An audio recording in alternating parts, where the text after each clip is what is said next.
cut the butt off first, but obviously make sure it's extended, yeah? That way you won't cut any of the inside, yeah? Then push the rod down till the eye meets this ferrule. And what you have to do is hold it with your thumb like that, and we're going to cut just inside this blue line. Round about the blue line, it's not critical, just say the blue line. We're going to cut that. What we're going to do, we're going to hot glue this back in. You'll see these lines, look. See there's a blue line, then there's 4 white thick ones, then it goes grey. We're going to push it back in till this dark white one is flush with there. So that's how we're going to have it like that. In that way, it's perfectly balanced. We've lost a lot of weight off that, and we're going to lose more weight off this carbon in here. But the rod will hopefully balance, and it'll just feel a lot better. It won't have that heavy feel when it's up in the air. It'll be a better all-round rod. It'll be a better float rod for sure. When talking about feeder rods, weight and stuff like that doesn't really matter because it's on the rod rests. So this is trying to get it nice for me float fishing really. So anyway, we'll cut this off and then we'll hot glue it in, and I'll show you how to do that. But it's 30 grams on a rod that you're holding all day is quite big, and this is what I mean. So I'm quite right in saying it's a bit heavy. It doesn't need to be extendable, you know, why? It's a 9-foot rod for God's sake, you know. But anyway, we're going to put it right. I've done more than I need, equal parts obviously.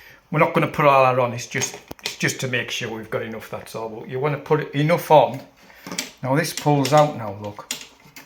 So what we're going to do is get a file, and from this 4th dark line here, we're just going to file this way to put grooves in. I'll do it and then show you. Then mix that and then get it on. You just go down, you don't go up and down with a file. You don't rub it, you just go down, off, back on the top, down. That way you put lines in it. We're not trying to file it, we're trying to put lines in it for the glue to set. And then what we'll do, we'll put the Allrounder around there, just a thin smear, and then slide it in. Right, I've got it on, up to my white line. More than need. Now have your wipes ready. Yeah, so I put my wipes in there so it's easy to get out. It's a good little hack for you, that. With your wipes, trying to struggle to get them out the bag all the time, just cut the bag and put them in there. Whenever you're doing any gluing or painting, just have the top off ready and have one. For sure we're going to need one here. Look, I've hardly used any of that glue, by the way. I can't do this and show you one-handed, but basically I'm going to put it in. It'll rise to the front. I've got me white. Just make sure that this eye is in line with the real seat, yeah. The Shakespeare rod, it's gone from exactly 9 foot to exactly 8 foot. But watch this. A bit windy there, but look. If you can see that. It is absolutely balanced right at the front of the reel. Maybe it's about there where your hand's on it. You know. Absolutely beautiful, and it's incredibly light. I mean, I've lost 30 grams. This butt section what I cut off was 30 grams. Now that might not seem much. Run a 9-foot rod, and it is light as a feather. It's balanced perfectly on that bar there. This bar, it is perfect. It is bonkersly good. I mean, you can just sit there all day, literally all day. You know. Yes, this mod has worked out even better than I thought it would. There's the 4th line look that I was talking about at the beginning of the video. That's the 4th line, and it's just epoxied in. So for this kind of fishing, which is designed for, it was 9 foot, remember, it's designed for margin fishing and small chucks and, you know, on commercial. So you might think, oh, he chopped a foot off. It helps if anything, because look, you're having, when you're feeding in the margins, you don't want your fish, you don't want your rod over the fish, yeah. A 9-foot rod is where that leaf is, yeah. So your rod's over the fish, spooking them, yeah. So there's that benefit. There's the wind benefit, you know, it's out the wind. It's just easier to chuck and cast, and it's just a lighter to hold. Now they're not really feeding it at the moment, so it's on the rest, as you can see. But if I was on the upside down float on me dog biscuits, you know, I just hold it, and you can hold it. But the best thing about it is, I know when I complained about, I noticed that it just felt heavy. It just felt top heavy when you're playing fish. Not heavy as in a lot of weight, heavy as in it just, you know, you could feel the fish, but you could feel the rod weight, if that makes sense. It wasn't balanced right, I guess, I suppose, I'm what I'm saying, but as you can see now it is. So it's very important that you do everything right, because you're fishing with confidence. Now as it happened, now it pulls, but it stops. It's not going boom, boom, boom, boom, boom. See what I mean? It pulls, but it stops. It's not bouncing. There's no bounce in it at all. Look, see what I mean? There, look. See what I mean? That's how a rod should be. Perfect. It's got the perfect action. Absolutely has. Here I can't net him. Look at the colour on these fish. Look at that. Absolutely beautiful, yeah? Absolutely beautiful. Got a big one here again. Perfect for spinning, for float fishing and for ledgering. Now you can, people looking for an all-round rod where they may be stalking, you know, they're moving around a lake complex, or they're moving spots from on a river or whatever, you know. And you might, one swim might lend itself to ledger and another swim might lend itself to float fishing, you know. Always about that for a nice action, eh? Always about that, eh? Bring the fish to the net. That's how you net fish. Look at this for an amazing little mirror. Always about that, eh? How beautiful. Now the great thing about this lovely little 8-foot rod is you've got to have the rod out of the way.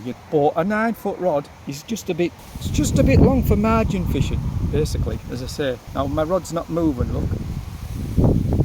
But you think how much a 9-foot rod would be moving, yeah? Sometimes when it's windy, actually, if you just experiment, if you tighten up a little bit there, see how I've just tightened up, it can stop movement because it's got that little bit of tight line. So see how it's not moving, just to do that as an experiment. The importance is not to have that line moving. So the rod hasn't got to move, the line hasn't got to move. Otherwise you aren't going to catch now because they're going to be spooked by seeing the line. See how still the rod is, and look how windy it is. A 9-foot rod would be doing that in the wind, and your line is going up and down, and the fish can see your line. Obviously, think of it like this. Let's say if you were in a swimming pool, right, and there was 10 lines in that swimming pool, sort of diagonal through the water, in the middle of the water. You can't see them, but they've just told you to watch out for them. Then somebody starts trying to get one out, so one's moving. You would see it, wouldn't you?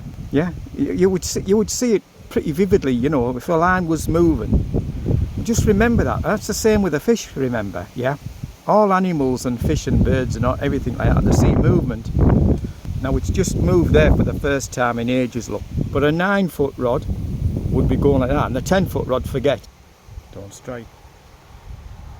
Don't strike. Here you go.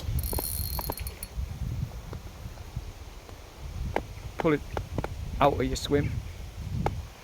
He's just unsure what to do. He's just gathering himself. Yeah, he's not going to look at this rod. Absolutely bonkers good. I think it's on par with my Frankenstein rod.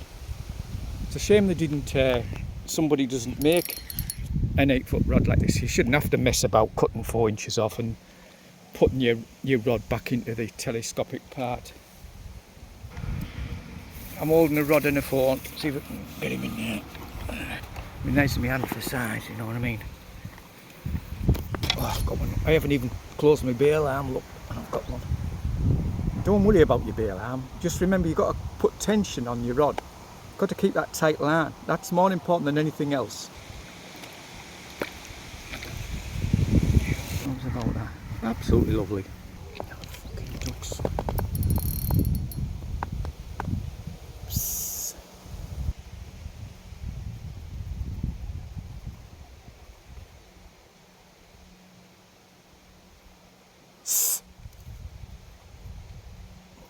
this one.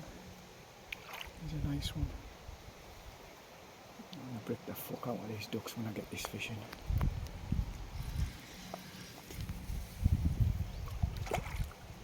Lovely common.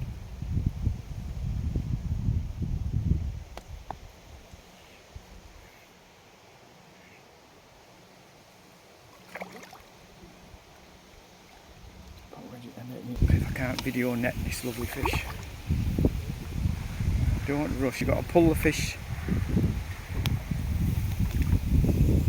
I waited there because he was going to come in backwards. If he'd come in backwards, the hook could have easily come out because it would have been facing me. What a lovely fish, eh?